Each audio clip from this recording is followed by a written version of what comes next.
ઇસ્કોનની પ્રવૃત્તિઓ ઉપર પ્રતિબંધ મૂકવા બાંગ્લાદેશ હાઈકોર્ટનો સ્પષ્ટ ઇનકાર. બાંગ્લાદેશની સરકાર હાઈકોર્ટને જણાવ્યું હતું કે સરકારે સલામતી અને શાંતિ અંગેના તમામ યોગ્ય પગલાં લઈ લીધા છે. તે પછી હાઈકોર્ટને સ્વયમેવ કાર્યવાહી કરી ઇસ્કોનની પ્રવૃત્તિઓ ઉપર પ્રતિબંધ મૂકવા માટે કરાયેલી યાચિકા અસ્વીકાર્ય ગણી હતી અને ઇસ્કોનની પ્રવૃત્તિઓ ઉપર પ્રતિબંધ મૂકવાનો સ્પષ્ટ ઇનકાર કર્યો હતો. ન્યાયમૂર્તિ ફરાહ મહેબૂબ અને ન્યાયમૂર્તિ દેબાશિષ રોય ચૌધરીની બનેલી બેન્ચે સુપ્રીમ કોર્ટના વકીલ મોહમ્મદ મુનીર ઉદ્દીનની તે પ્રતિબંધ અંગેની દલીલ અસ્વીકાર્ય ગણી હતી. જો કે મોહમ્મદ મુનીરુદ્દીને તેઓ સમક્ષ ઇન્ટરનેશનલ સોસાયટી ઓફ કૃષ્ણ કોત્સયસને સંબંધે કેટલાક ન્યૂઝપેપર રિપોર્ટ્સ રજૂ કરીને સરકારને તેની પ્રવૃત્તિઓ ઉપર પ્રતિબંધ મૂકવા આદેશ આપવા જણાવ્યું હતું, પરંતુ કોર્ટે તેનો અસ્વીકાર કર્યો હતો.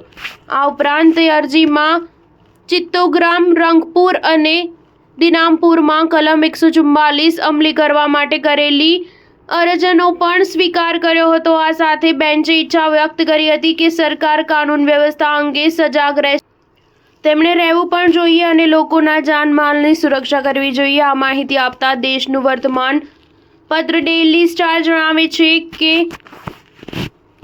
એડિશનલ એટર્ની જનરલ યનિકાર હક અને ડેપ્યુટી એટર્ની જનરલ મોહમ્મદ આસદ ઉદ્દીને હાઈકોર્ટની પીઠિકાને જણાવ્યું હતું કે વકીલ સૈફ ઉલ ઉસ્માન આસિફની હત્યા અંગે 3 જુદા જુદા કેસ કરવામાં આવ્યા છે, તેમજ ઇસ્કોનની પ્રવૃત્તિઓ અંગે પણ કેસ કરવામાં આવ્યા છે. આ કેસમાં 33 આરોપીઓની ધરપકડ પણ થઈ છે.